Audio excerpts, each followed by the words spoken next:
Hey, how you doing? One second.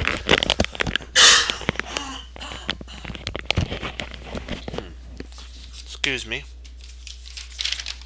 Let's see what we got here. Let's get us a game.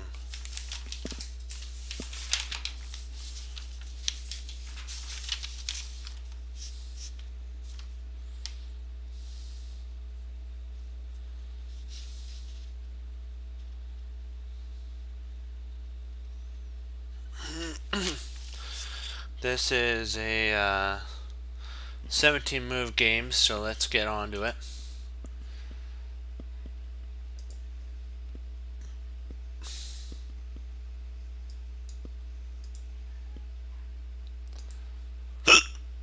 Excuse me. That was a hiccup. E4, E6, D4, D5.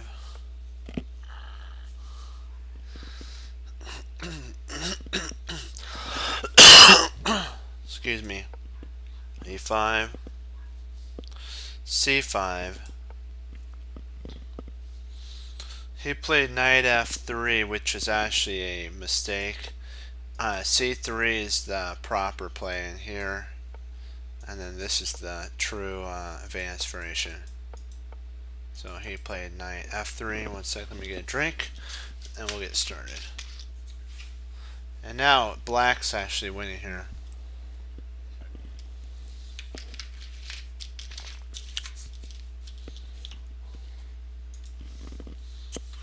You don't every day get to actually. He played knight C6, which is actually believing the line of your opponent. See, taking's actually best here. Then if takes, and then you can actually play knight C6 at this point. Even black kind of blundered on that part. Could have taken there, and then pawn takes. Now you actually cracked open the center, so you're good to go. You play knight here, and then white missed their opportunity of playing C3. That would have actually been better. They played queen B3, bishop B3. Excuse me, bishop B3. And C3 is more common, maybe even better, but I cannot tell you why. So the reason is we could say why. C3 is better because C3 goes along with the French defense advanced variation, which supports the center. So you need to give a reason for why you do what you do and your moves. It's vital that you do that. Black played C4, which my computer tells me that I should have taken the pawn, but I wasn't eager to. Well, you know what? Have a as they say, get a little berserk in your play and take it. Get some berserk and take it.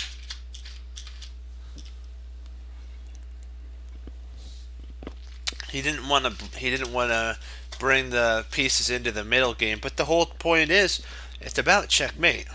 So you're gonna have to go for the kill eventually. So why not go for the take KO right now? He played knight C3, B4, A3, and then he played here, and this is slightly better for white actually here.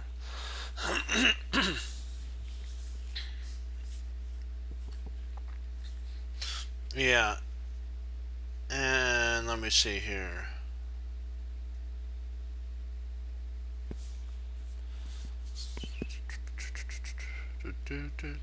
Yeah, rook B1, and now he's not. Now he's not slightly better. EG right here is almost close to equal. bishop e2, and then h6 is an equal position at this point. This is equal.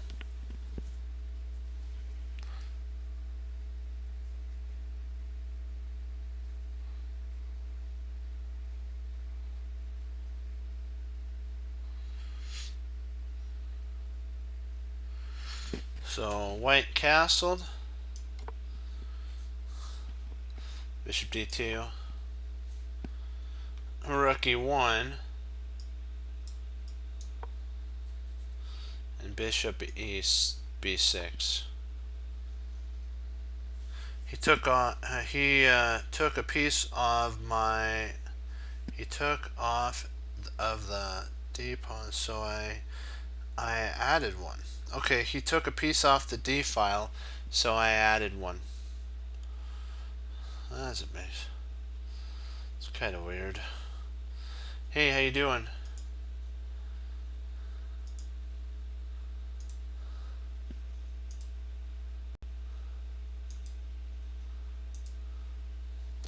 And so we're going over a game that ended in 17 moves.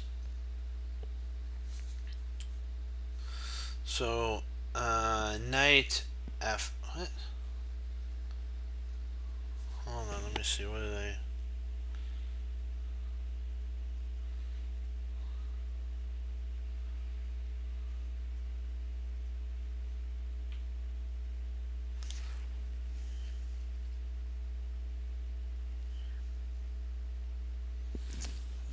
Hold on. Did I make a mistake here?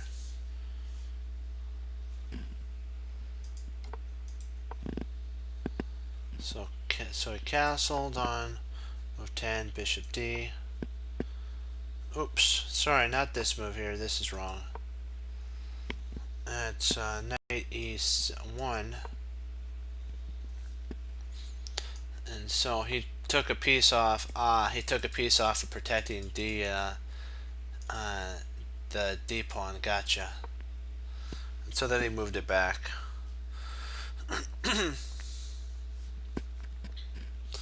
Queen e7. There's e7. How did he get? What did I? Oh, great. Did I miss put in something here? Yeah, I did. Drat. Queen d7, d2 there, and then knight f5, and then castles, bishop d7, e1,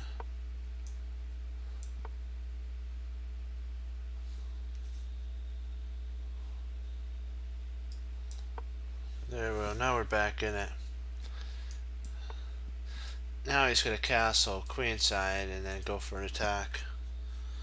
Rook b the d1.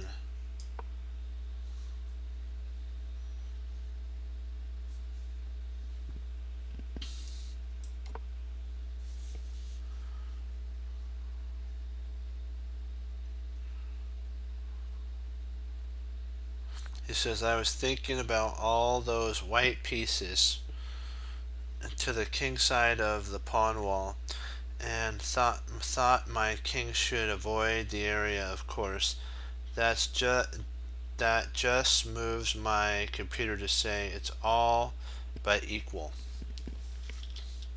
So he basically is putting this into his engine.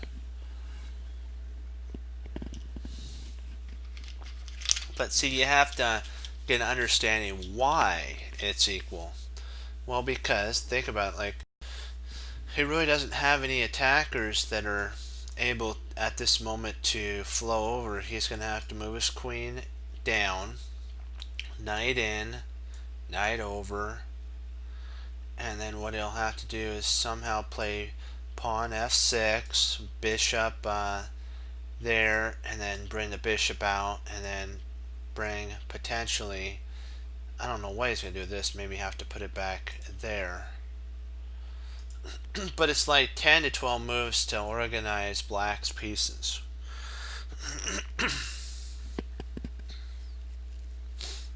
So rook b1 was played.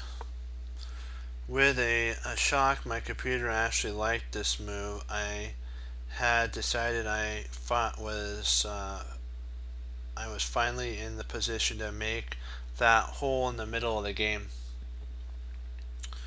and let my forces pour through. Not that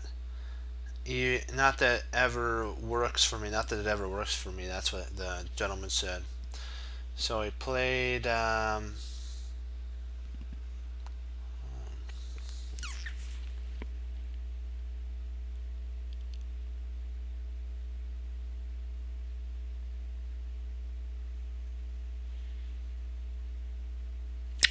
Oh, not rook b1. Sorry.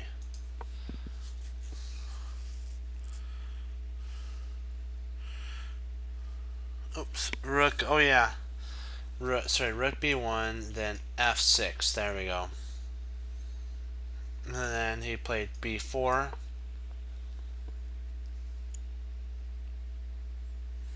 What am I passively playing? Play was been waiting for an error and on the part of my opponent. I imagine he was thinking of c takes b, which what isn't bad for me, but he missed my better response of f takes e5. F takes e5. Here's the hole that also lewd, and he took the bait with here.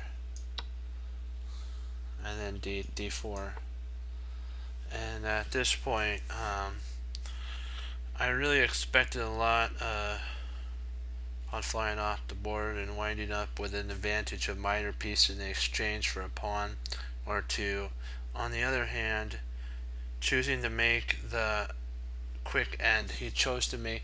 His opponent just decided to resign here, so he actually resigned at this point.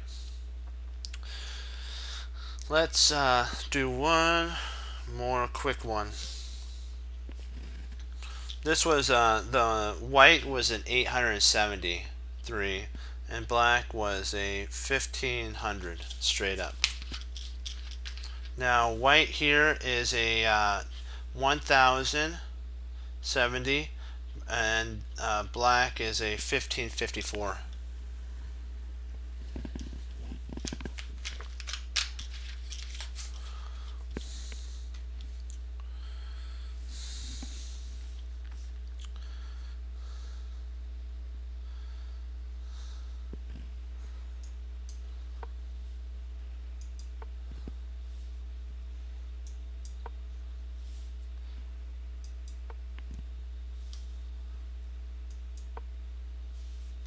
C5.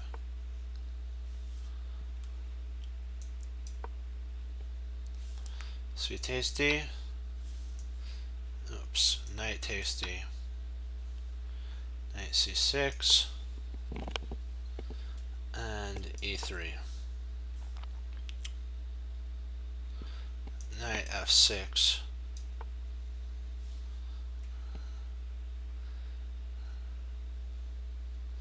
Bishop e2.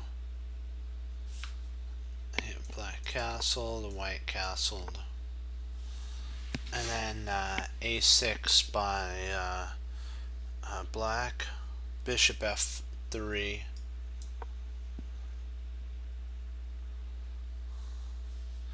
Knight e5. Bishop e2. That's actually a wasted of a move. d6 to let his bishop out. So black's developing galore. Knight f3. Another wasted move. Knight f d7. And he's trying to potentially see if he can't get an outpost on c5 there.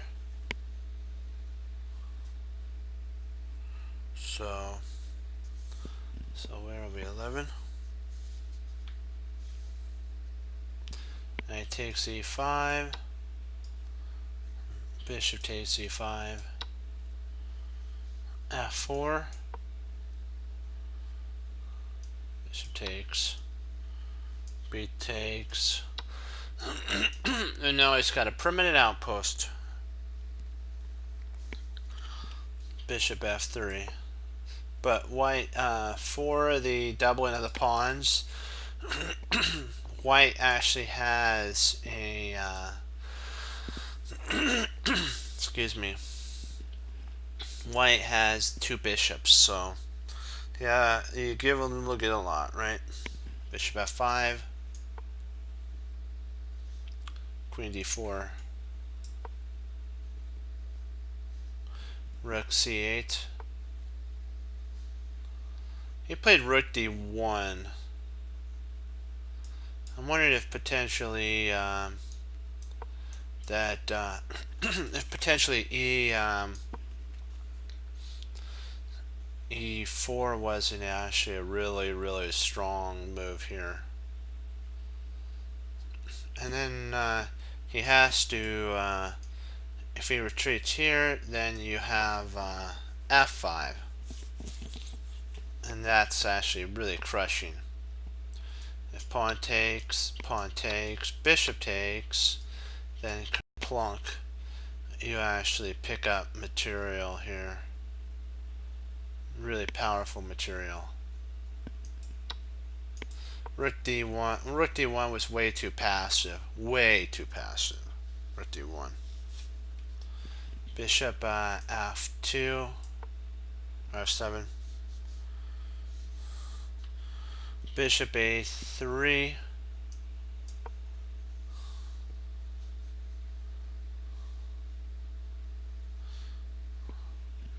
Bishop c6.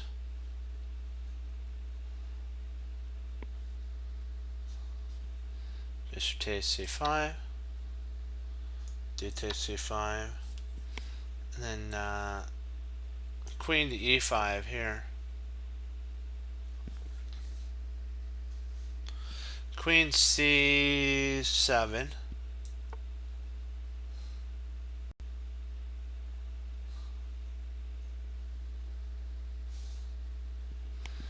I'm wondering if we could just grab that. If bishop takes, queen takes, rook takes, takes, it's about even.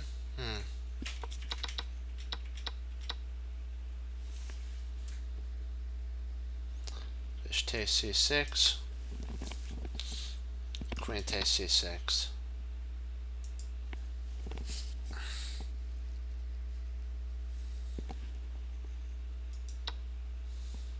Actually, queen takes e5, f takes e5, and rook takes c6. Now these weaknesses are going to start to become apparent on white's position. In white's position.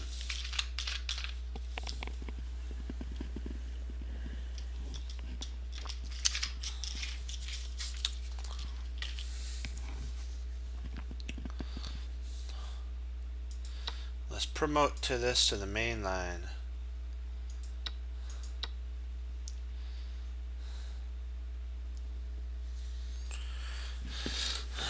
Okay. C2. Rook A B1.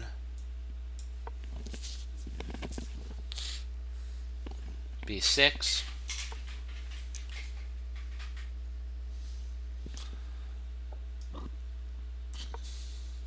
Rook D5. Rook E6. A4 to, he's going to try to undermine this pawn. A5. H3. F5. King H2.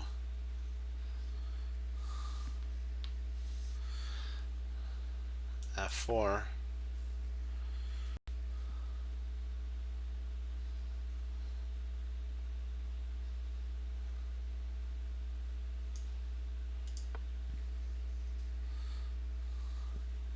Yeah, this was a blunder on White's part.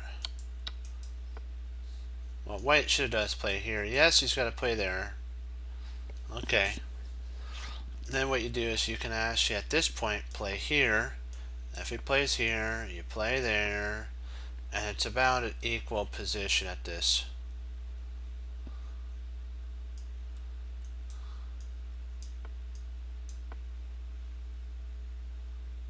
And so it's equal, but he's actually down a whole piece now. King takes is forced. King g3. He's trying to go after this pawn, which it will fall. G5. King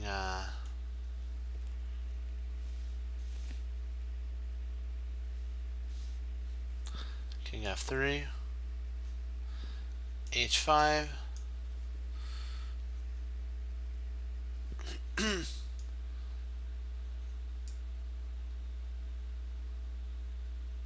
should have just taken here.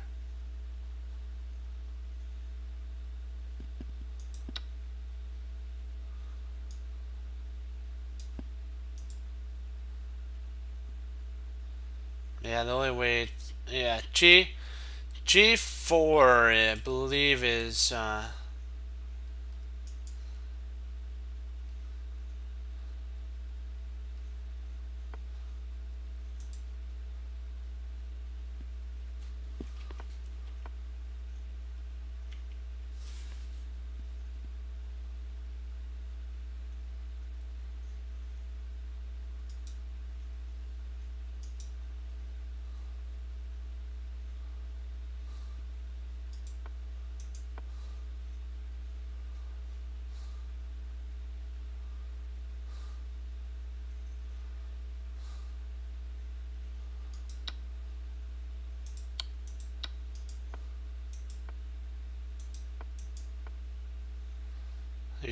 he played G4, which in my opinion, I think this is the losing move.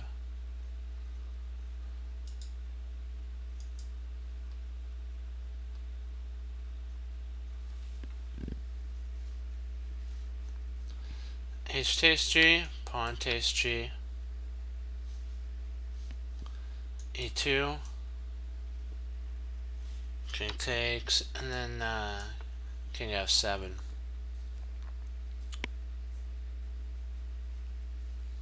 King E3, Rook H6,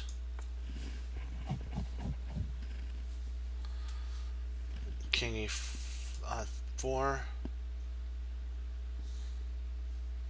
King E6, and I think now White is lost. Oh, it's a draw. It's equal. Interesting.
Surprisingly, rook g3 is stalemate.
There you go, so we've taken.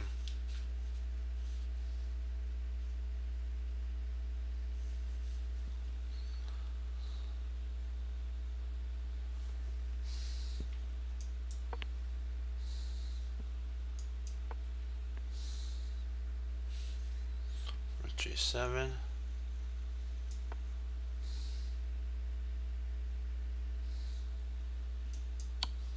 Rook takes check. King g2, and then king f4. And white resigned here. I mean, black resigned. Black won and white resigned. That's what I mean. So.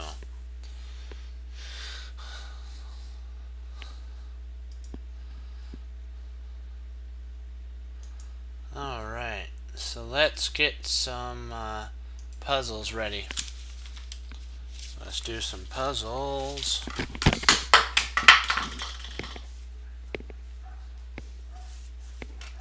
That was just me. Dropped a bottle on the floor.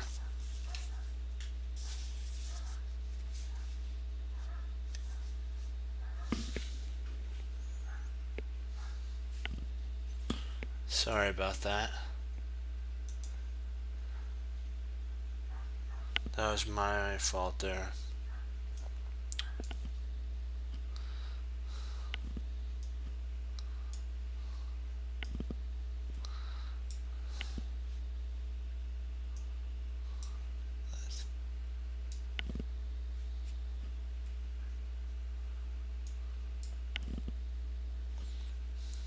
Okay. White to move, mate in 2. White to move, mate in 2.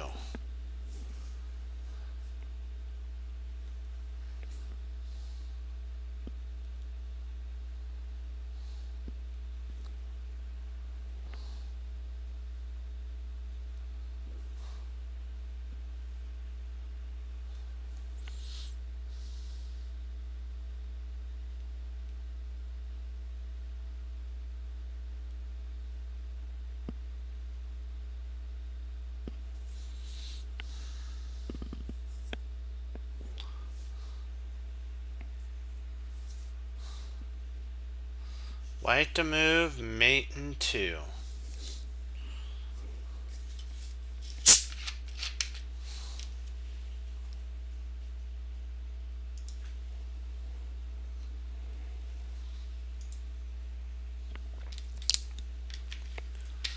You want to give it a shot, anyone? Type in the answer.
Okay, the answer is queen. I'll put it in so we can get the party started. Queen d5, check. King takes a7, and then queen b6, checkmate. There we go.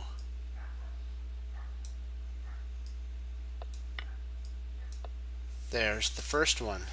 Nice job, team. Let's work together. Let's do this to it. Let's do it to it. Okay, the next one we're going to be doing.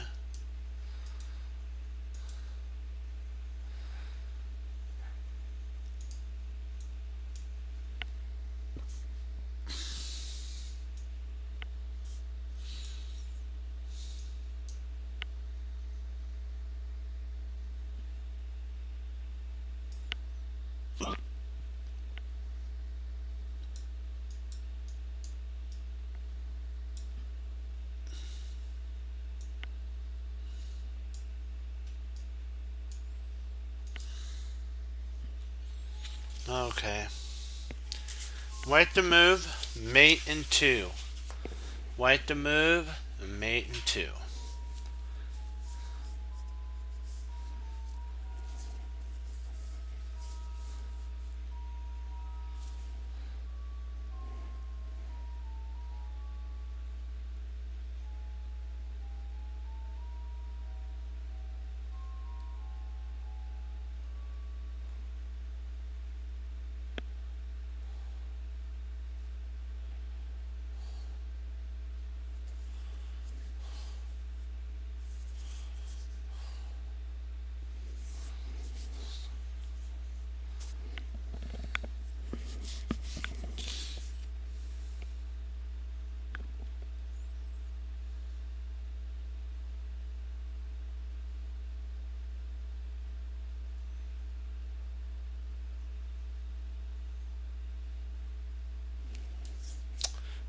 Okay. I believe the first starting move is knight e4, check, king d3, and then knight f4, I believe, is actually mate.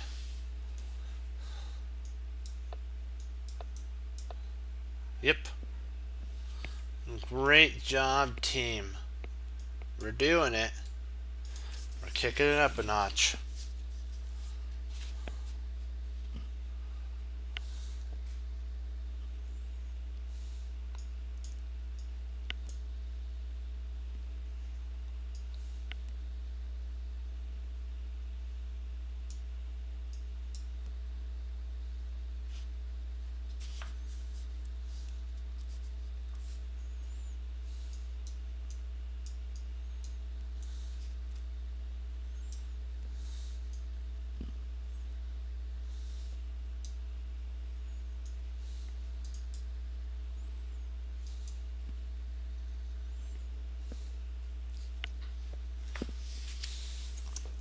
White to mate in 2.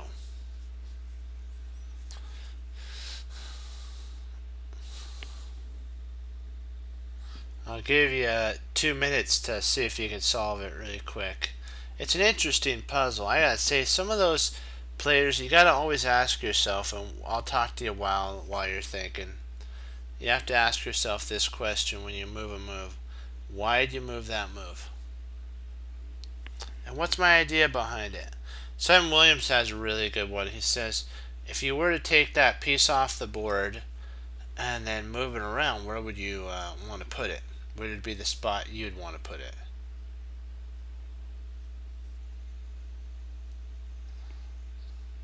And so one more minute. We'll see if you got it.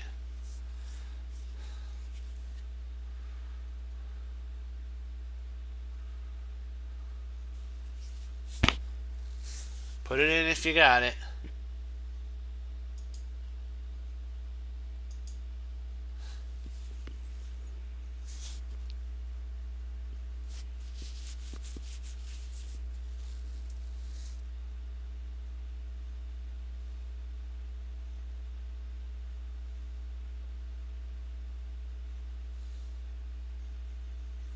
Okay. The move sequence is queen d5, check, bishop d4, and queen takes d4 mate.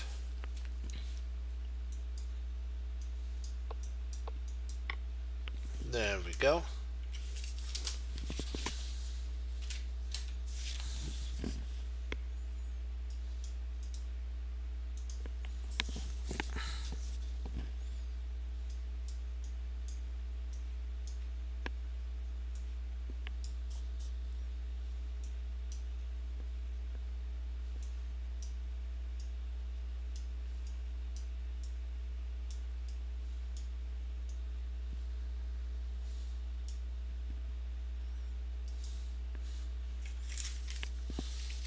We'll just go, we'll give you 1 minute to see if you can solve this. Starting now.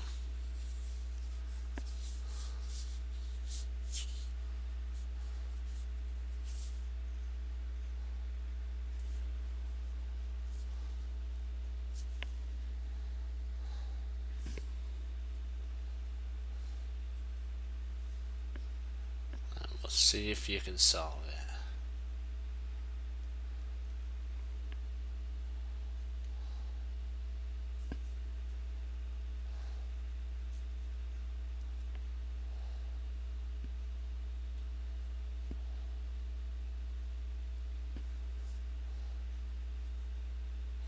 Come on, give it your best shot. I don't bite. Put it in.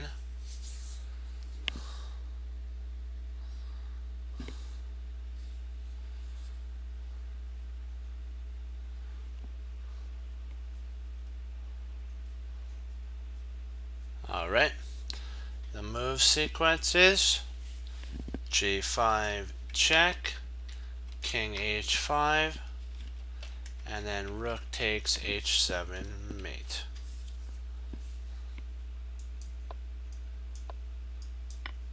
There you go.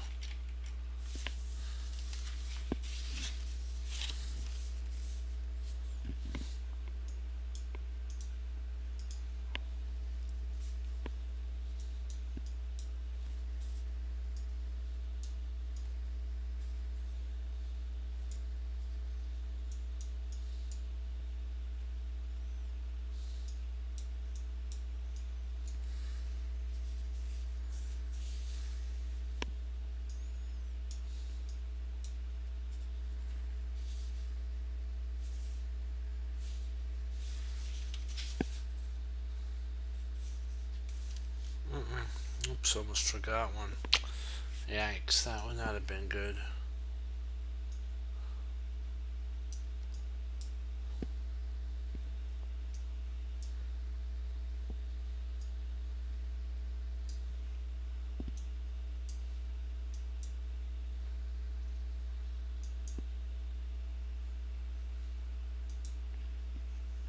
Okay. 1 minute. Starting now.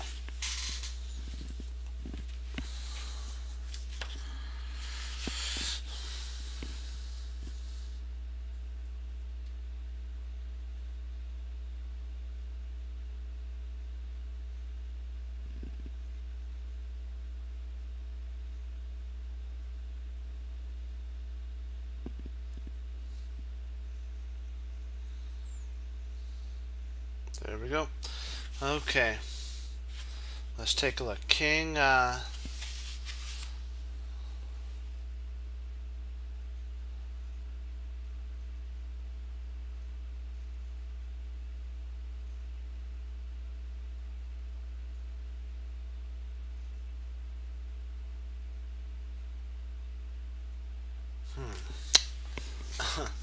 me see about this here.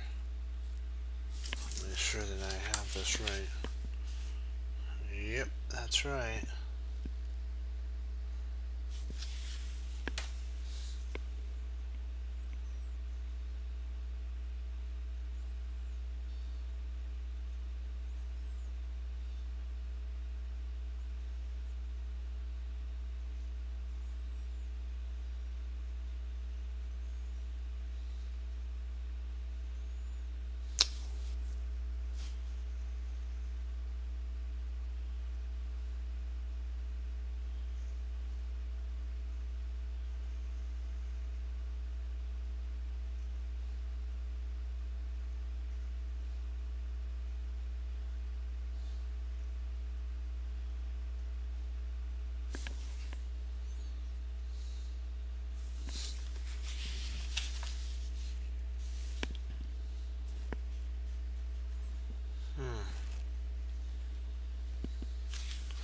This is a tough one.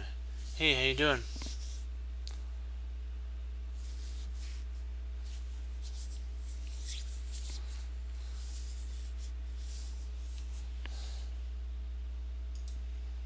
Let's just see how we're doing on time.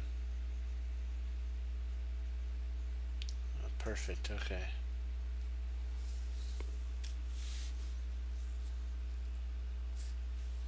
We're doing great.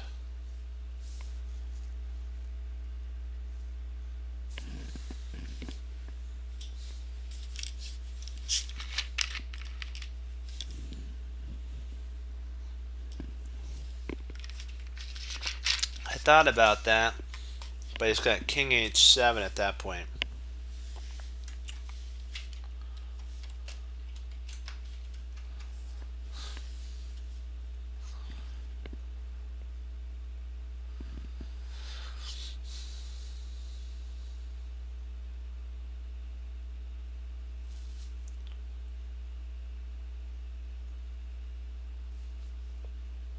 It's a mate 2, I believe. Let me see. Yep, mate 2.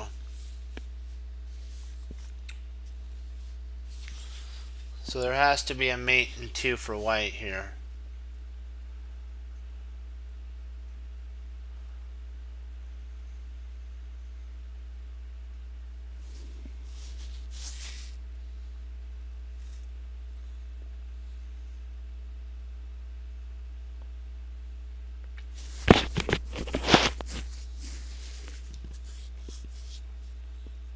Oh, I got it.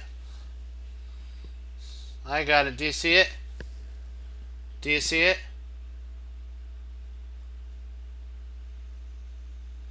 Do you see the move? Just think of, you know how the rook's here? Try to get this rook here. Try to get this rook here. How would you do that? How would you do that? And still keep the king boxed in and still have mate. How would you get the rook here and still have the king and mate? Still do mate. How would you do that? Yeah, that's right. Yep, HG. And then if he pushes, how do you mate now?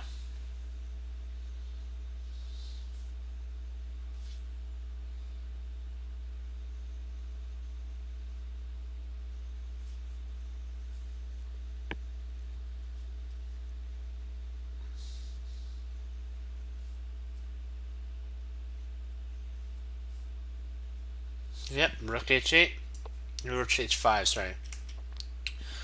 But what if he goes king h7?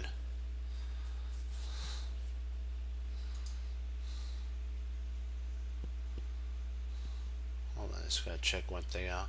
Make sure all the systems are doing good.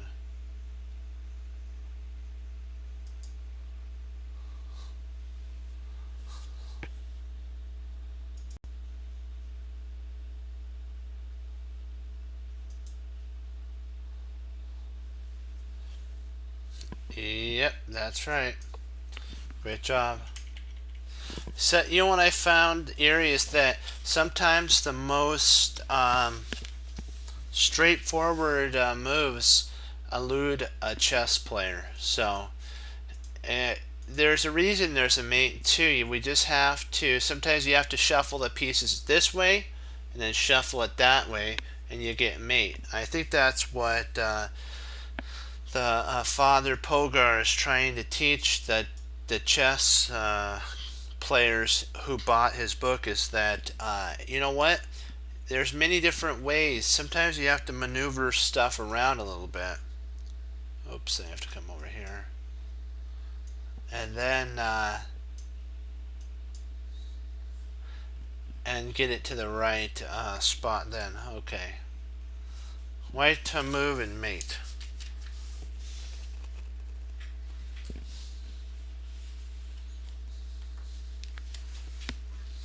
I believe that's right. Yep. Let's see here.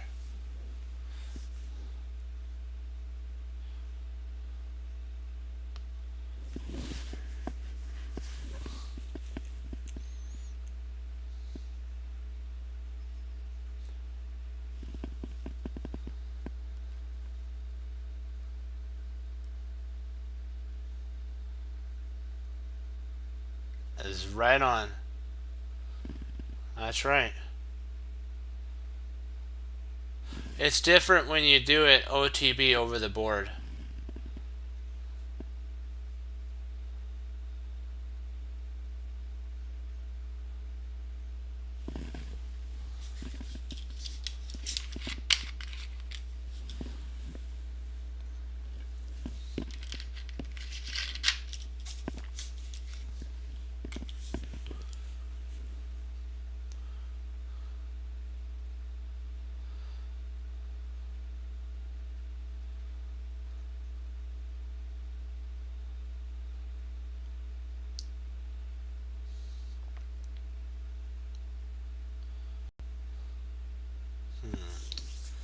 Let me see here.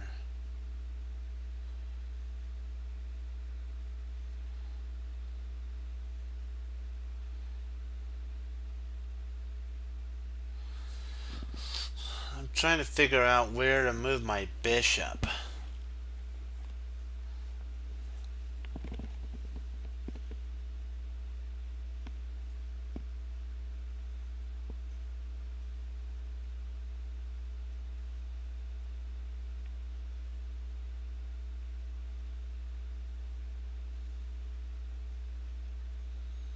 I don't know if that's mate. Rook h6, king g5, and g6. He can actually go back to. He can go back to king. Oops, sorry, king f4. He can move back to king to f4.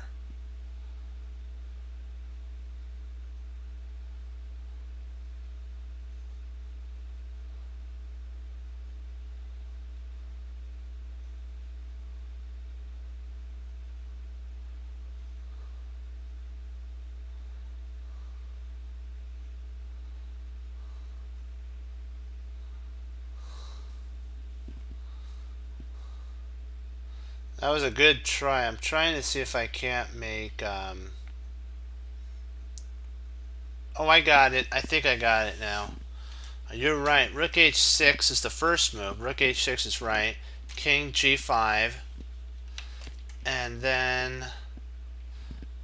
No, that doesn't work. No. That doesn't work. Drat.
Trying to figure out bishop. I'm looking to see if there's any bishop moves that we can actually play. Is any bishop moves along here? Good. So like if we played bishop here, king up. If we played rook there, he actually can move. And if we try checking here, he can move there.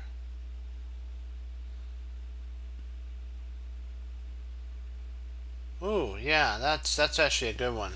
I like that. King takes d7. King takes d7. Yep, great find there. The only move is king g5. King g5.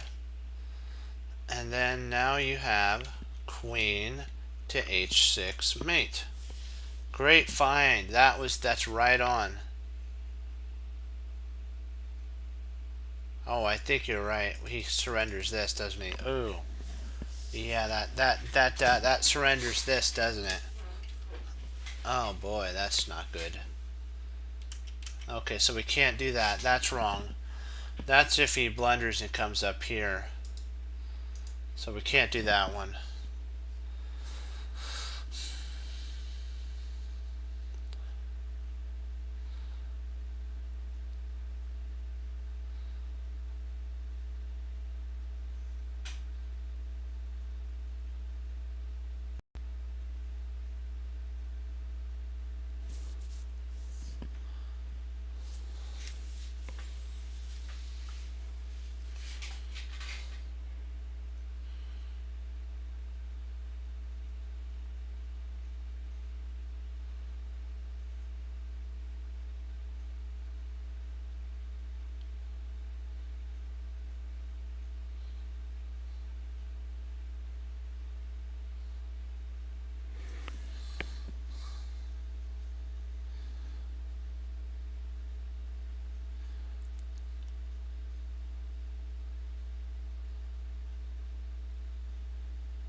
What am I missing here?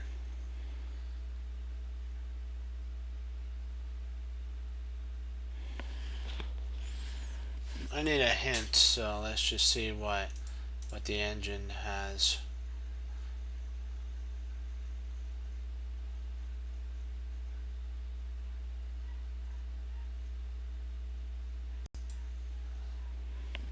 So, what do you think the move is?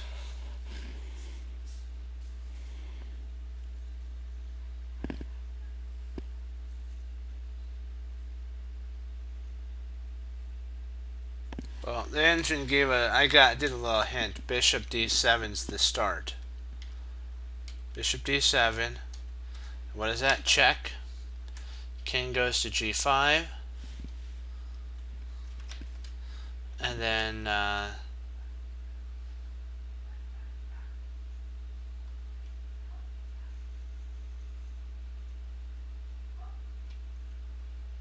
so bishop here. King comes up.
Oh, rook f5.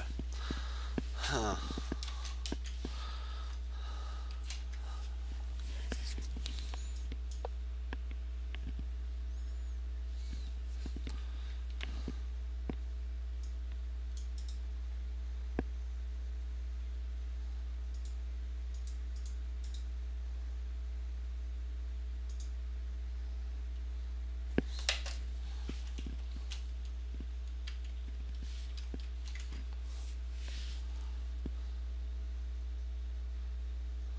Okay.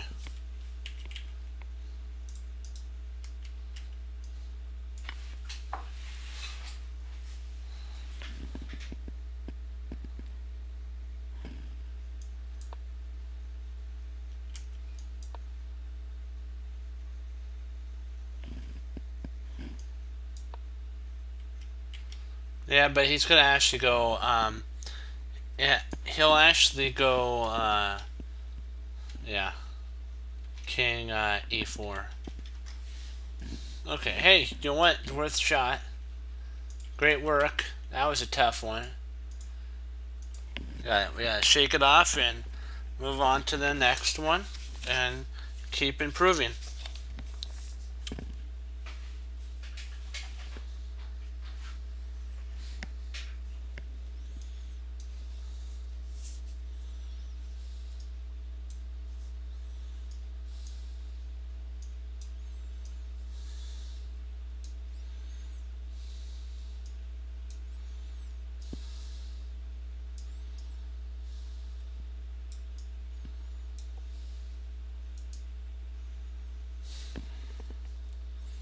White to mate and 2.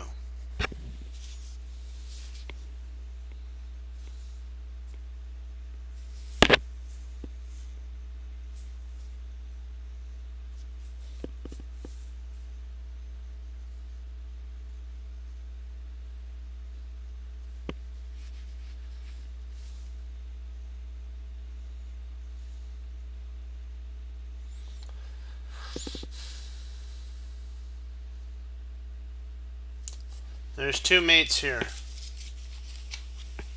but you gotta find the right first move. You have to find the right first move though, but there's 2 mates.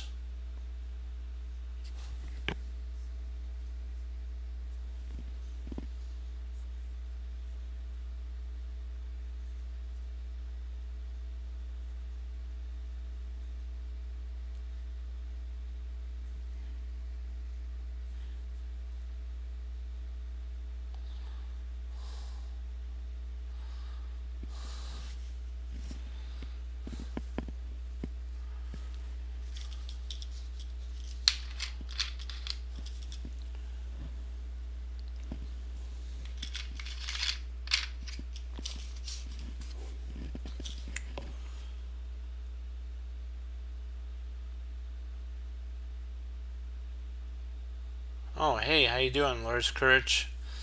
Okay, be blessed, and if not, we'll see you tomorrow, okay? So, be blessed.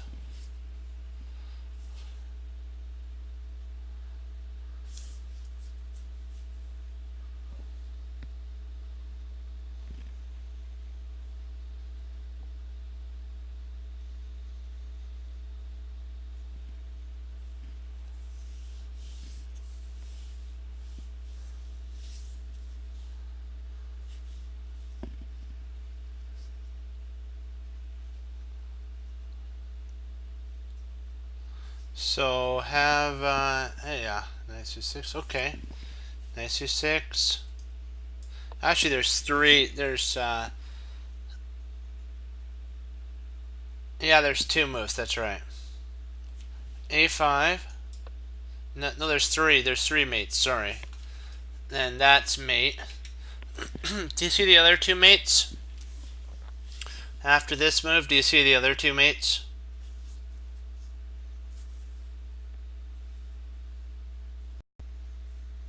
Can you solve the other 2 mates, Erie?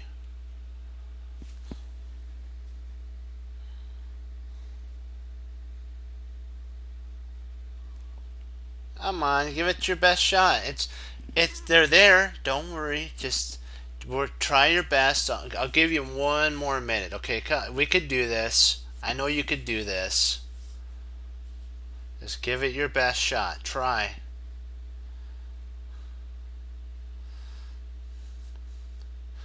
I remember what my mother, my dad, and my grandfather said. When you have no energy left, there's always determination to succeed. So, if you feel like my brain can't do anymore, I know you can. I know you can. I believe in you. Just stretch it 2 more mates. It's just 2 moves. 2 moves. It's just 1 move each. You got this.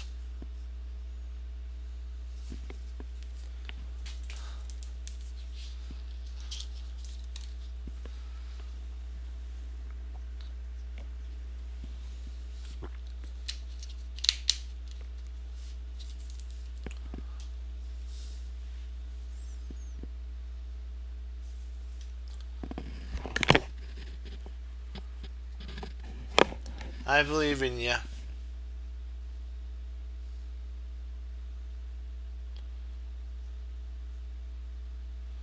Find the two other mates.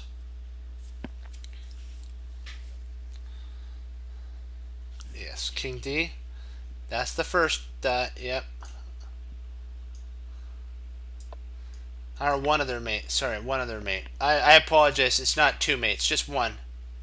King B7. Yep. King B7, and then there. There you go. You got it. You got it. King D. I apologize. I forgot that this was covered here. King. There's only 2 mates. You're right. This is that. Perfect. Great job. Great job. We're taking it to the next level. And we got to keep pushing ourselves every day for greater and greater things.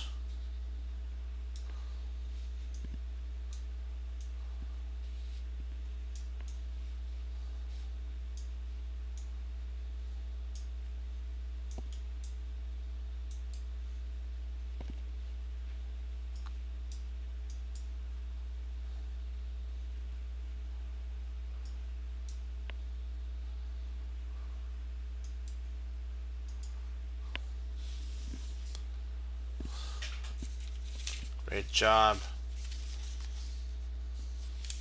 Alright, let's continue our great jobness and solve this one.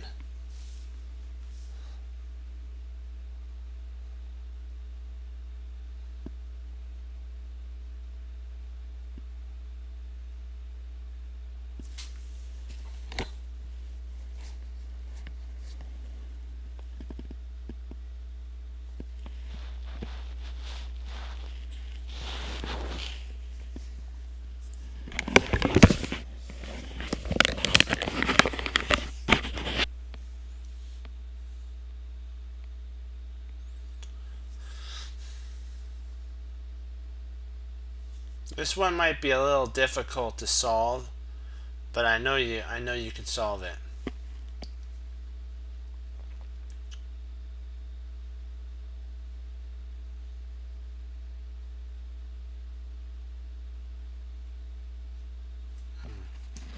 So no, that's not it. It's got a flight square there, so that doesn't work. What am I missing here?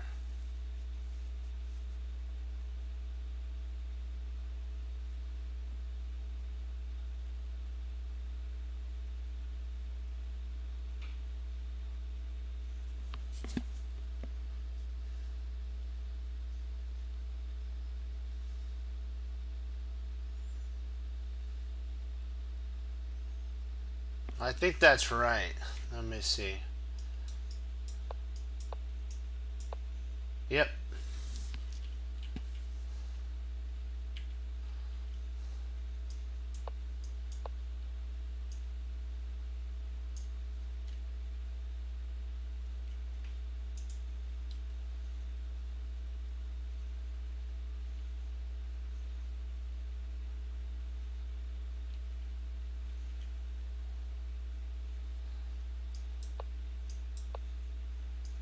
Yep, there you go.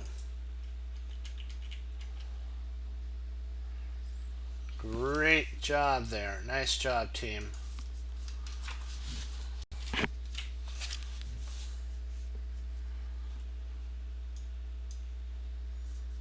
Okay, so we have a bishop and 2 knights. We gotta get rid of these guys, all these guys here.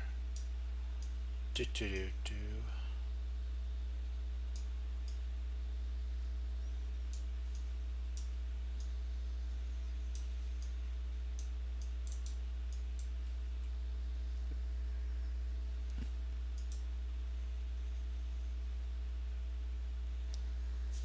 wow, this is an interesting one. We gotta avoid not stalemating black here. Avoid not stalemating black.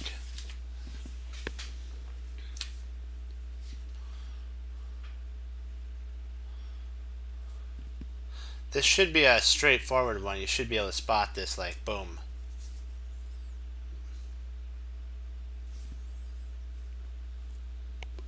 Try to go as fast as you can to solve it. That bill that lays down something called myelin, which is what coats over the things that send in memory. It's kind of like so it can send more information. It's like making instead of a 2-lane highway, I mean a 4-lane highway, it's a 6-lane.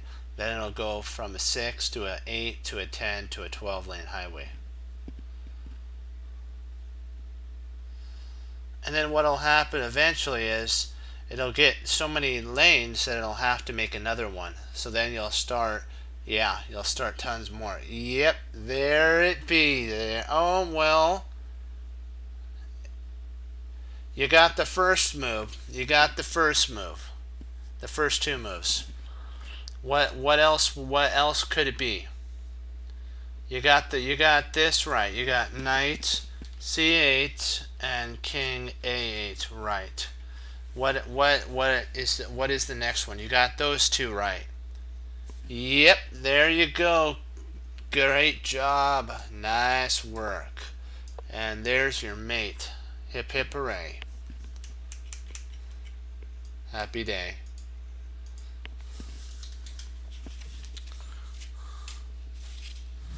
That was a much fun there. Lots and lots and lots of fun. I have a king here, a pawn here, a pawn here. Get that out, get that out, get that out, and then there.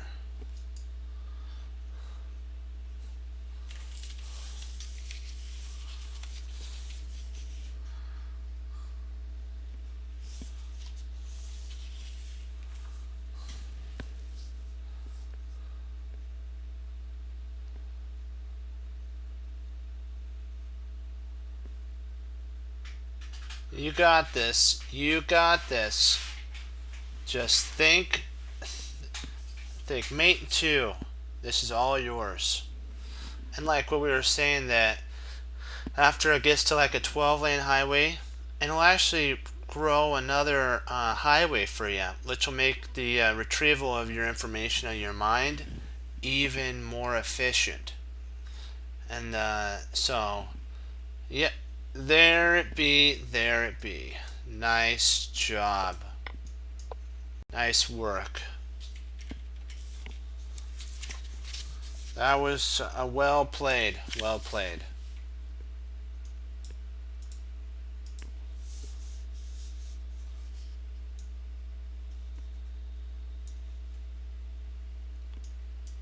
Oops. Sorry about that, king. You gotta stay on the board. We need you. You're our team. We need you, king. Don't abandon us. Sorry we dropped a knight there. There we go. I got it all. Yep. There we go.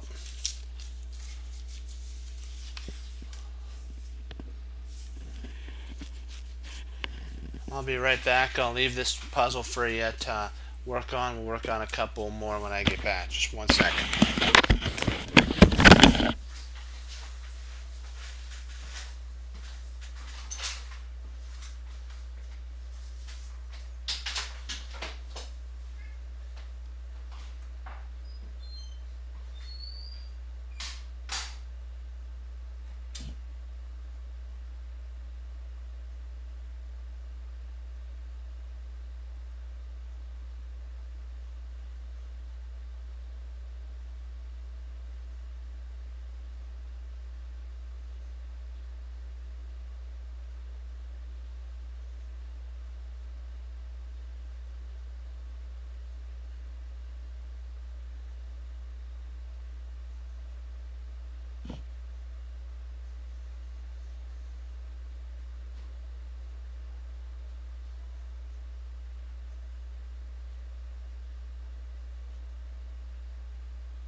So what do we have here?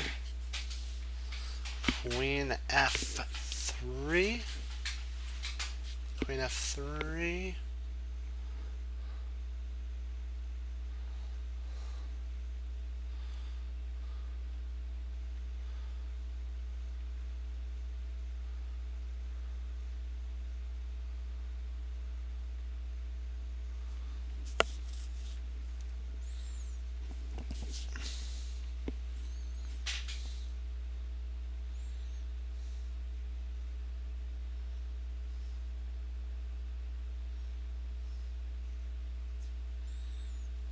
Have you solved it?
Actually, I looked at this. Queen g5. He's got king to e2.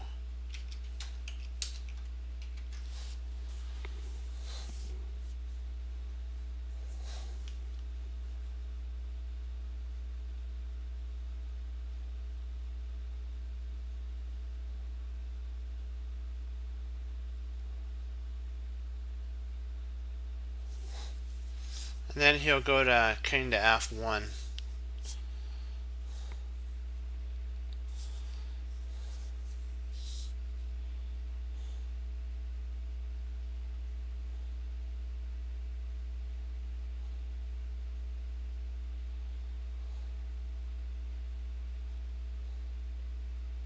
I'm thinking it's knight g4, knight g4, f takes g4, and then queen f2 mate.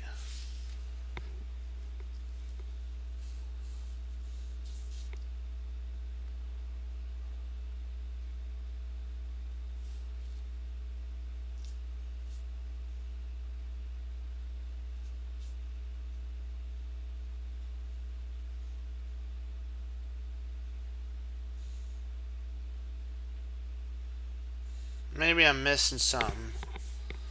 Maybe I'm missing. Am I missing anything?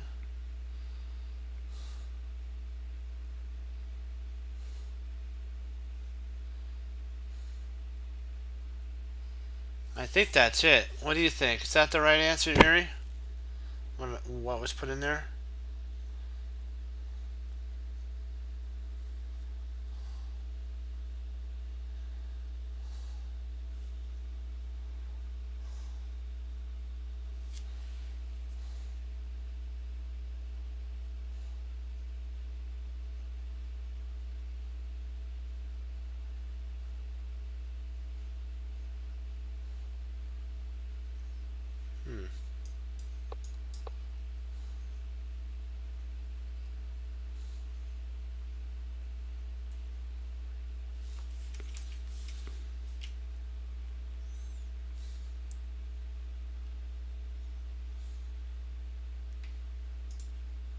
Let's just take a peek, see if what.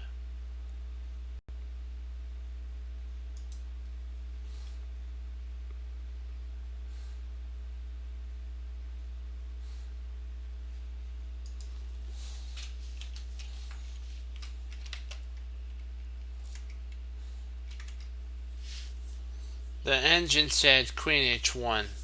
I had to take a check real quick.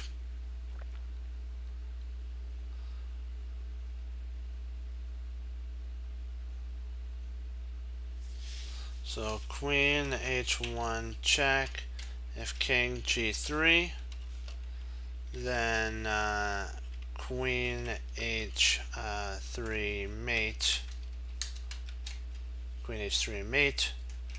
Queen H1 check. If King E2, Queen to E1 mate. Not E1, sorry. Queen D1 mate. Sorry about that. Queen D1. Let me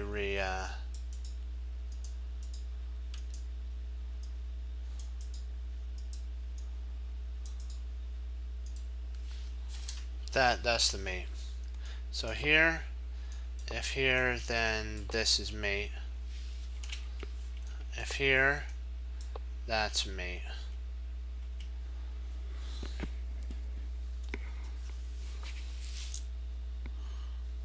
We got one more to do, and then we got our we have our 12 done for today. One more chance. One more chance. Let's do this thing. Yeah. I had to look at the what the engine said for the first move. That one puzzled me, so we'll consider that half points. So we had a half point on each one because we solved the other one, so it was 50 point. It was a half a point instead of a full point. So out of we're 11. Our 10 and a half. Our what would it be? Because we've already done 6, 7, 8, 9, 10. So 10 and a half. We're 10 and a half. No, we got two. We got two wrong. So that'd be out of 12. That'd be an 11. Yeah, we're at 10 and a half right now. Or 10. It'd be 10, wouldn't it? Because we already did. Yeah, something like that. We'll get them set up, and then we'll do it.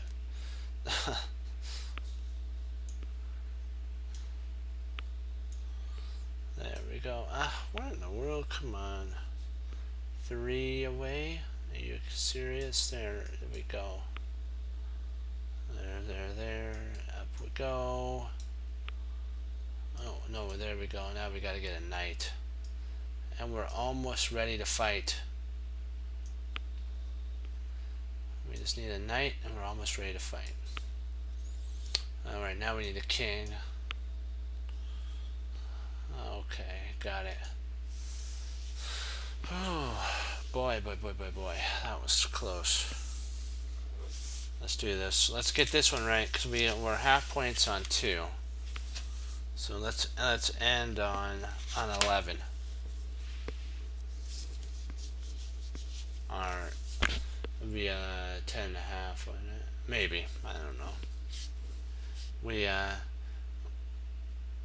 We got half points on 1, so that'd be 1.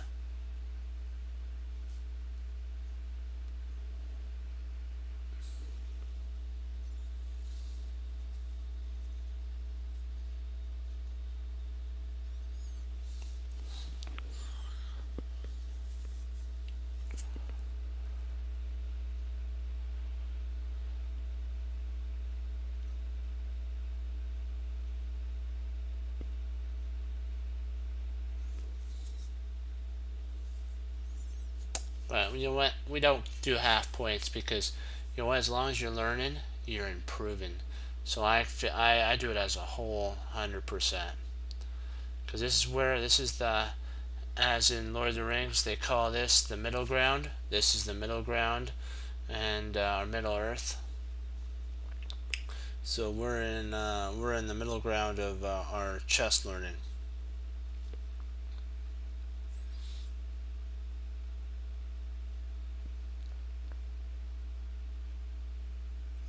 This one's a little difficult of a one, but I know you can solve it. Can you see them? Can you see the moves? There's two mates.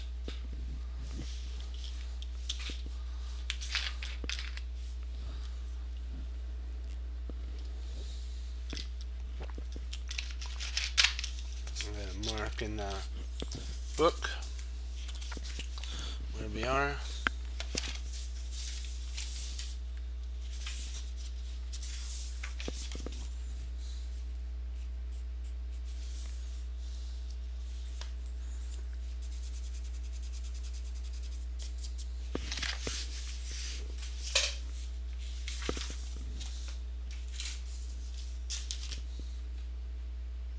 Oops, sorry about that. Gotta put this over here.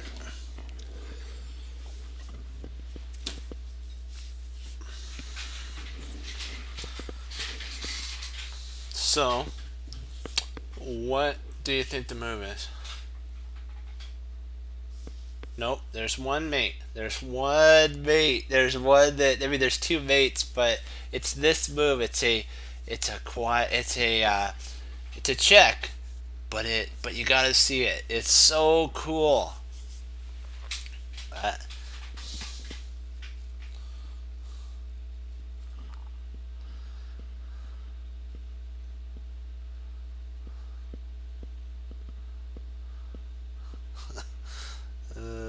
this is great. You have to see this move. This move is like out of this world cool. It's so beautiful too.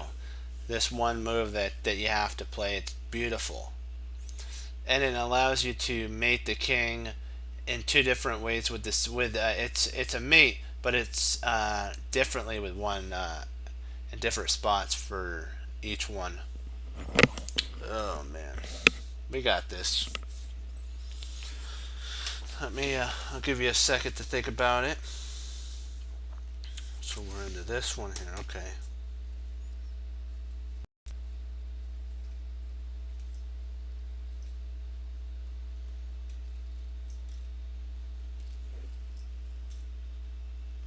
Yep, there you go. There you go. Bishop B. Oops. Oh, Oh, right. So there is only one mate. Sorry, there is only one mate. I thought there was two, but this is a beautiful mate. Anyways, it's a beautiful mate. So I think it is. I forgot that if you play here, it blocks the king check. So there's really only one mate. But congratulations on finding that. Nice job. Nice work. Now we're going to get into our end game now. I'll pull up a board. I'll keep that board up just in case we need a board.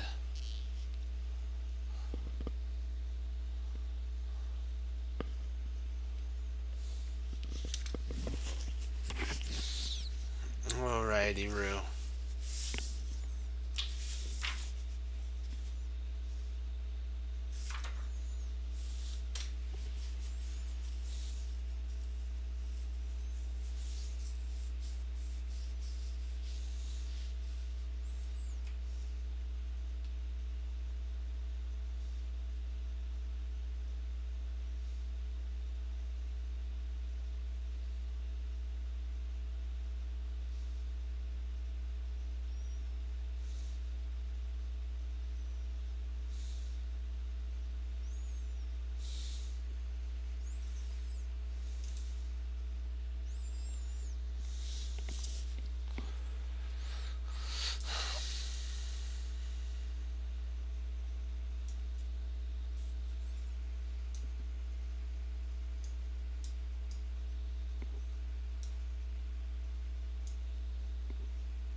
If it's white to move, white to and it's what is it if it's white to move? Is it a win for white or draw for black.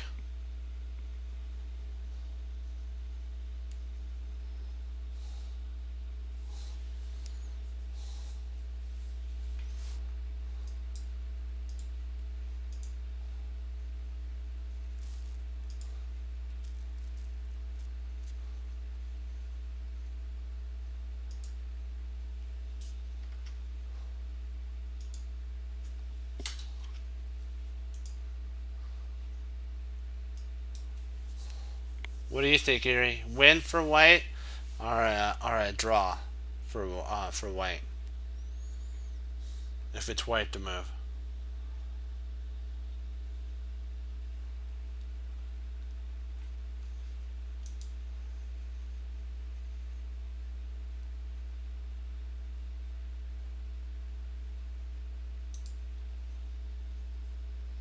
Yeah. What about black? If it's black to move, is it a win for white or a draw?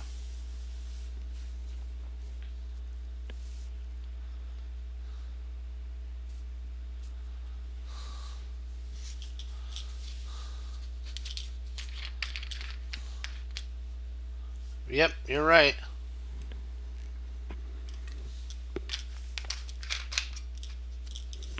You're rightio on that one. This is the rule.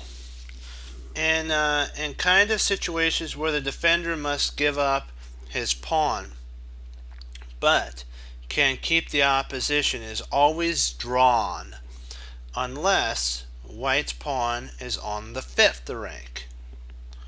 Since white's pawn is on the 5th rank, he knows he'll win.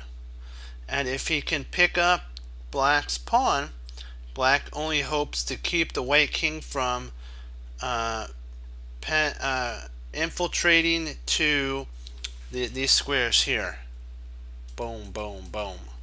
White's gonna have to keep him from infiltrating into these. Black's gonna have to keep him from infiltrating into these squares here. If he can get into these squares, or if he's on this side, these squares, he is winning. These are the squares you have to keep white out of, even so that he doesn't win. And the d-pawn will be lost if the king can reach any of those squares. So the d6 pawn will be lost if the white king can reach any of those squares. So the first move is king g5 when if king f7, king g5, and if king goes to e7, king g6 leads to the loss of the d-pawn, because if he comes up here, you come over. If you try to stay in task here, here, here, there. Oops, sorry, not a queen. King here, then you queen.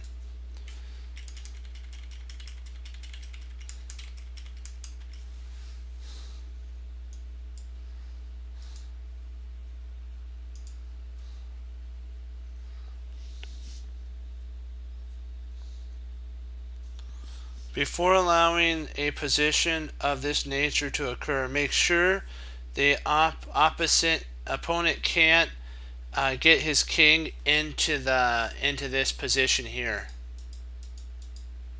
that we were talking about.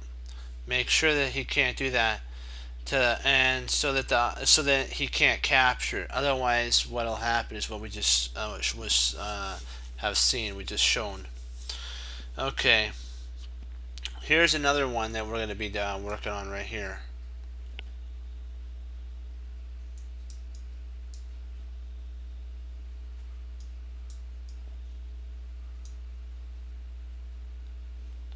White to move. And I'm going to make this into a study, and I'm going to give it to you to see what the white's first move should be. It's a double exclam white first move.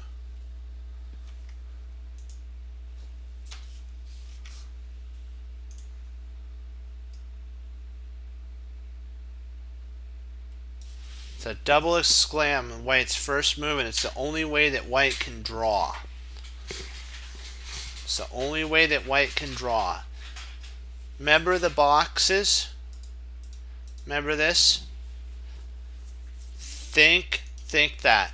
Remember, if the king, if black moved here, we would well, what would happen? We want to see in the box there. Therefore, we're passing the move to him. So how do we get the opposition? How do we get the opposition but pass it to our opponent at the same time?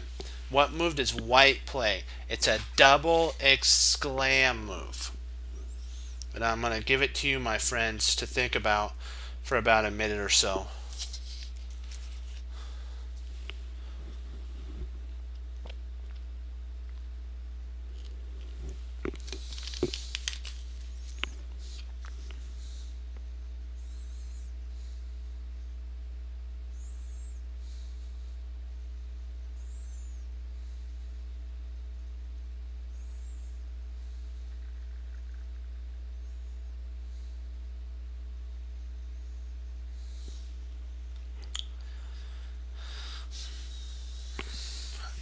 Yep, you got it.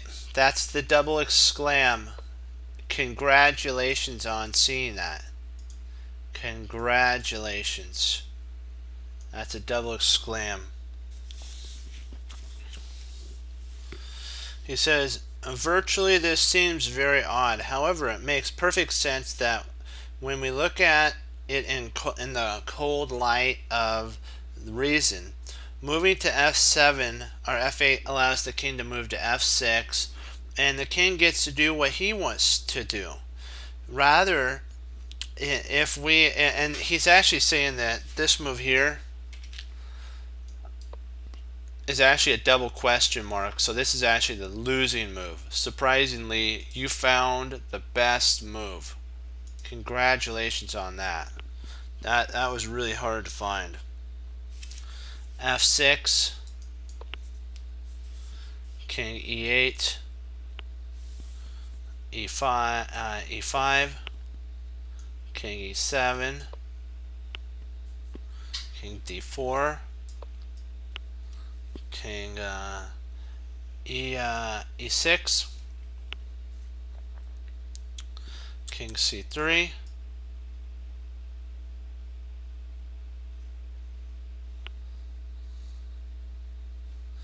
king d5, king b2,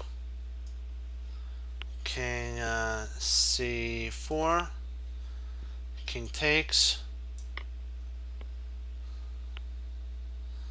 king c3, and then king b1, and the pawn will promote. Surprisingly, the pawn will promote now because there's no way to get in there. So all that you have to calculate all the way to the very end, that move. So when king f5, so king here, king f5, king g7, king e5, king g6, king d4, king f5, king c3, king e4, king b2, king d3, king takes, and then king c2, and it's a plain old draw. It's a draw.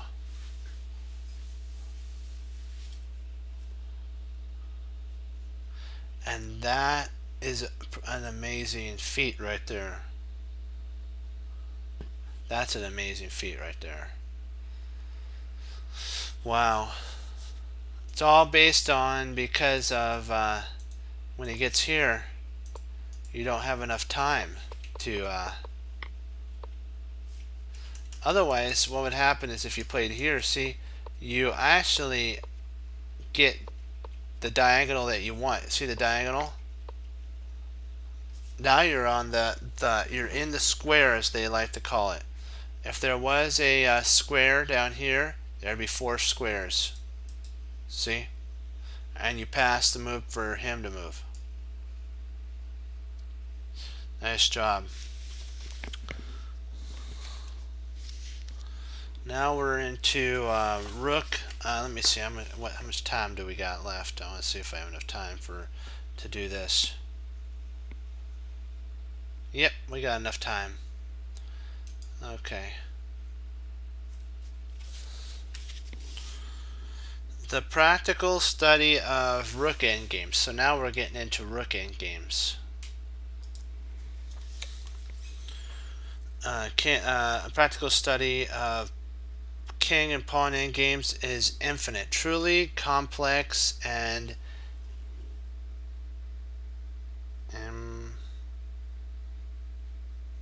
impartial. The king and the pawn endgames become the stuff of theorists, like people who are theory driven, are very strong players with who love or who have a fetish for endgames. However, the study of rook endgames, no matter how complex, always remains down to earth, as I like to say, usefully simple, because they always occur basically so often and in so many different forms. Although the student might think that at first the first 5 parts of the book has left him with a sizable amount of rook endgame skills. In fact, that you are still in rook endgames means that we're basically still beginning our understanding of the rook endgames. Rook endgames continues to be learned long after even the grandmasters. They take the time to look at super grandmasters do. They constantly keep up on their endgame.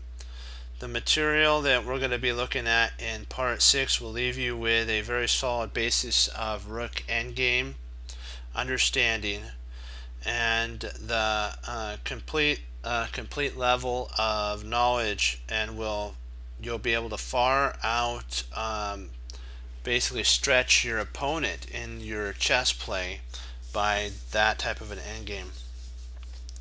Now we're going to be looking at a Lucinda position.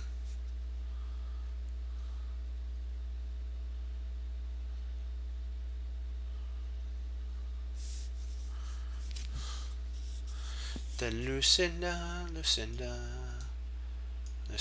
position for me. Lucinda is a position that I like to see because it means that we're winning. Right, to play and win. We've learned that acquiring a Lucinda guarantees a win unless the extra pawn is a rook pawn. The rule with a Lucinda rook pawn, I'm using words Lucinda loosely here, since a real Lucinda position may occur with a knight pawn, bishop pawn, or center pawn. In that case, black needs to be cut off by 4 or more files to win. If it's a rook pawn, you have to cut the black king off 4 or 5 files away from the king, 4 or 5, so that you can get your rook movements in. If you're into memorizing such as the 4 files or more, don't do the job. Let's see. Do the job for you. Another way of basically stating it is if the enemy king is cut off beyond the farthest of the bishop file. So if the only way this would work here for a win for black is if you see how there's a bishop file here. The king has to be cut off at this rank here. He has to be cut off all the way here. So if the pawn was over here, the king would have to be cut off here. So if this pawn was here, sorry, if this pawn was here, and this king was here, this king right here, and this king was right there, your rook here would have to be there to cut this off. It would have to be able to cut it off like this. So if there's a pawn or a rook pawn, it has to be 4, or as Jeremy Silman says, a bishop, a whole sector of the bishop on the opposite side for it to be a win. White's only plan to get a rook to b4 and escort the king, thanks to the fact that black's king is 4 files away from the pawn. White can force a win. However, the technical acquiring of this is far more difficult than one might imagine. First of all, white needs to play king c1, king e7, rook c8, king d6, exclam. So this is an exclam move. Oops, hold on. I have to make this into a study.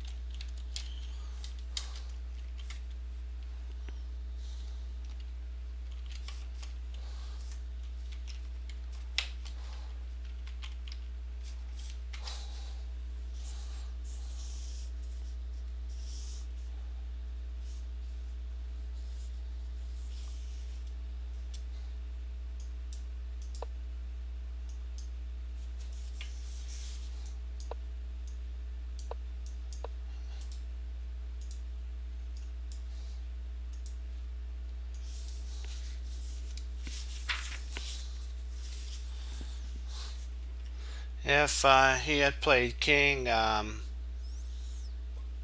d7, then king b8, rook a2, king b7,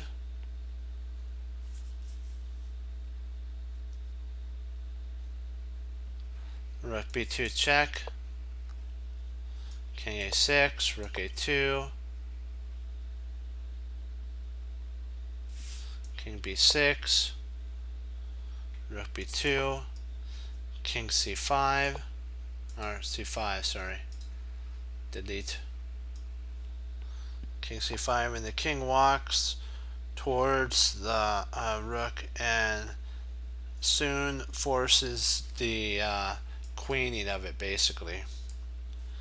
But if you thought about this, if you thought about after he moves here, this actually is losing. This is a pure out lose.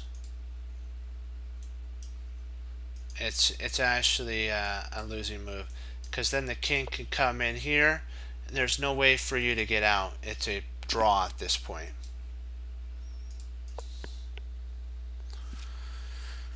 So rook b8, rook a2, king b7,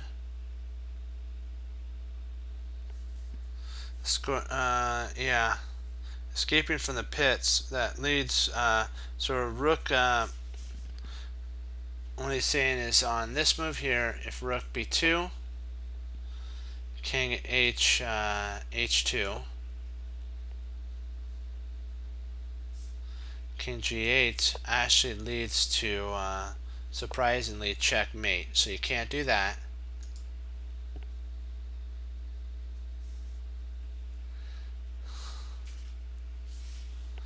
King g7,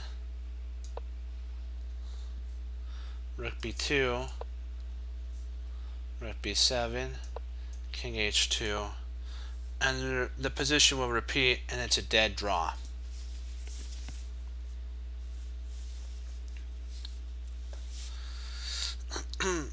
Let's spend some moments exploring why this is so drawn. First, blacks. Oh, hold on. Let me see here.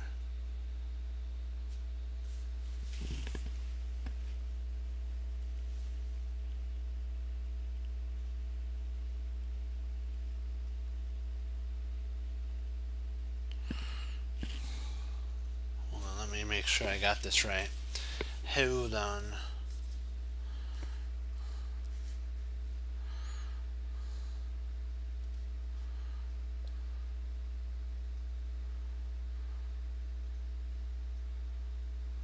Okay, this right here.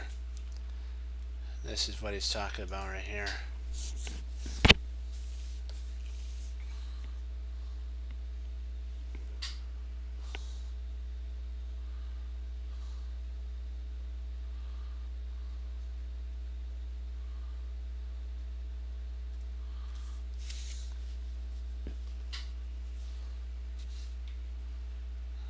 If the pawn goes all the way here and then the king goes here, this is still a draw here.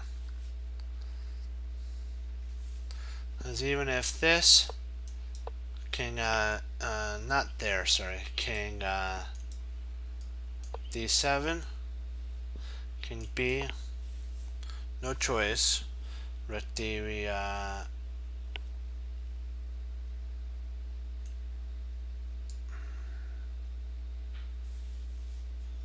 king b2, king a6, king a2, king b3, king b2, and king c5, and then king a2, and then it's a draw. Because there's no way to escort this pawn down the board, I mean this rook down the board here. But b7 actually, it does the trick here. Rook b2, king c8. The only good move. King a6 leads to a perpetual. King a6 leads to a perpetual. a2, b6, and is nothing for white. So that's why it doesn't matter. So that's why we play king c8. c8 is a vital move here. Rook c2, check. King d8. Then rook a h2. Oh, not h2. Rook h2 here. Actually, this is a double. This is an exclam. Surprisingly, black's threatening mate. So bishop b5, bishop b6, check. If you queen, then you get the surprise of your life with mate. So this right here is a pure old, it'd almost be considered a triple question mark blunder.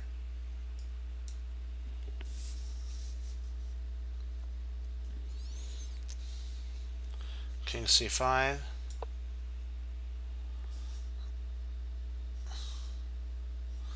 If he plays e5, it just makes things a lot easier.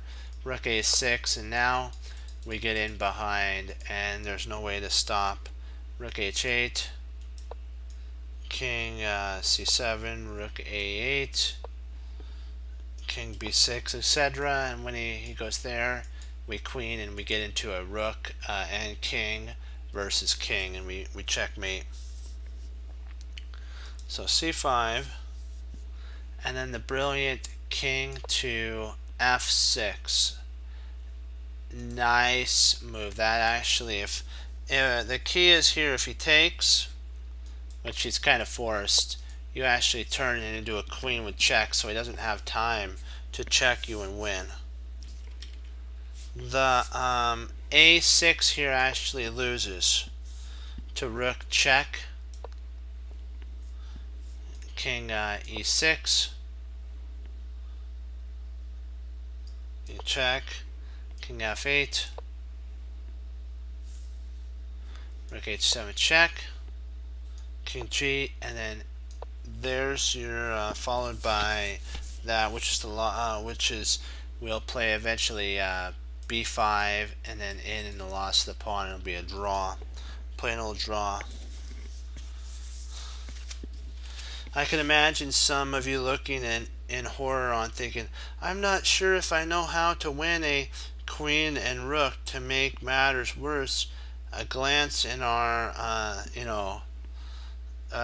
to show that I don't even I didn't even cover that. So it's like when we do this move here and this check. It's like, what am I gonna do? Or how do I win a rook and a queen and a rook endgame? What's going on?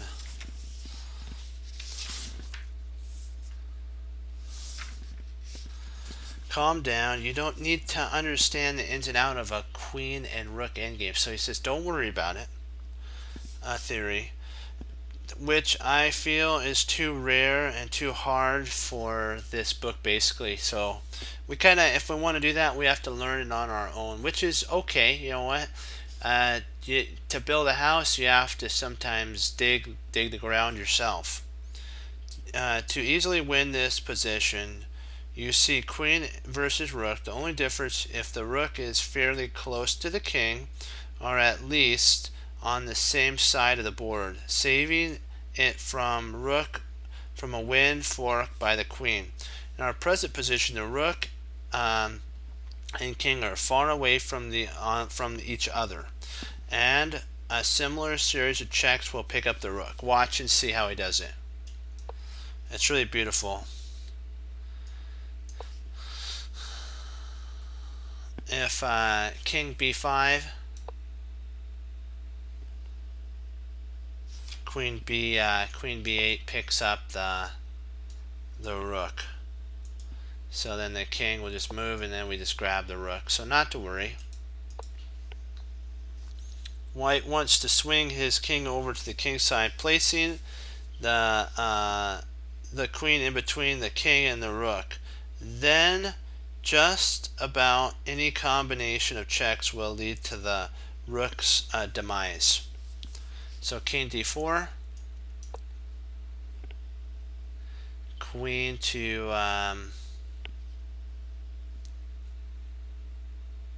hold on, what am I missing here?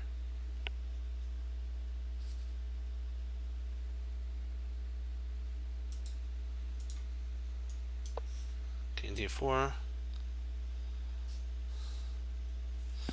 Then he's going that if king d, king f, f5 does the same thing, and then basically we will eventually pick it up. We're trying to divide the king up. So queen g4, king d5, queen f5, king c6, king e6, king b7, king c, king a, and then finally we get to land on a dark square and pick that up. But now we're going to go back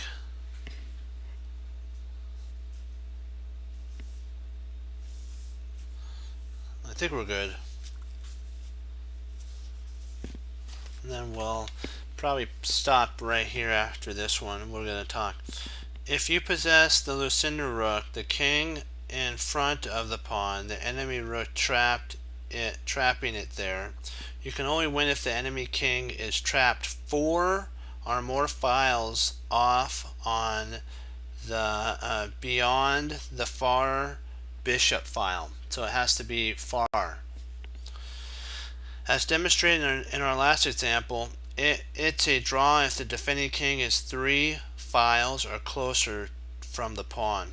Much of this was explored in notes to the fourth move. Basically, when we talked about it, we just talked about in the Lucinda one. Let me see.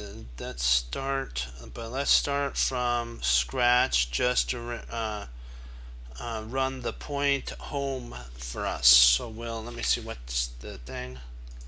Perfect. I think we'll call it here and pick up so that we can get a refresher again tomorrow on it too. So we kind of got a refresher when a position's like this. your king has to be 4 squares, 4 squares away, and it has to be on the far reaches of the other side of the board. So the king has to stay in this here, this area here. He has to be in this box.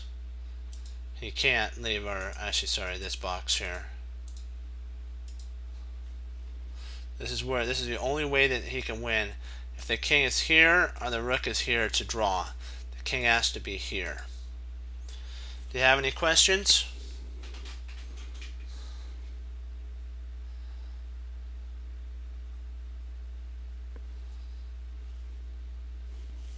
Okay.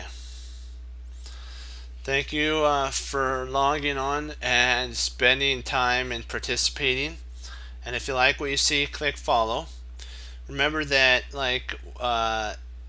we become what we think about. So if we think positive thoughts, like the little engine, if you think you can, you will. If you think you can't, you won't. Either way, you're right. That is that will become. So if you think you can't do it, that'll happen. If you think you can, it'll happen because you'll find a way. Like what Yowzer says, every long journey begins with one small step, so we have to take the first step, which is what you're doing, my friends. We're studying and improving, and you're working really hard.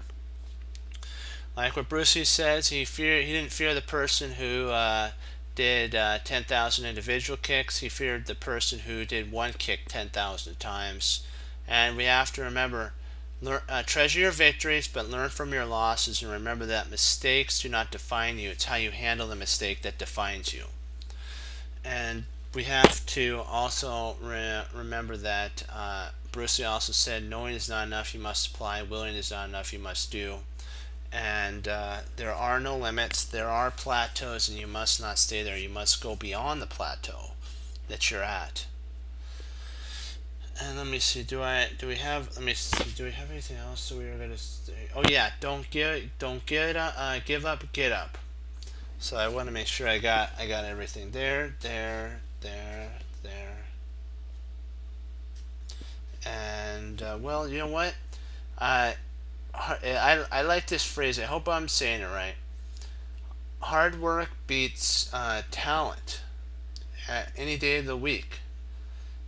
Because talent really doesn't treasure what they have, and they don't do work. I'll have to get that quote. But basically what the quote is saying, that hard work will overcome talent, because talent doesn't work for some reason. It comes to them so easy that they don't put the extra hours in. And my friends, you do. And that, trust me, will make all the difference when you put those extra hours in. And it's not easy. You're not always going to win. But remember, there's 4 grounds in that field.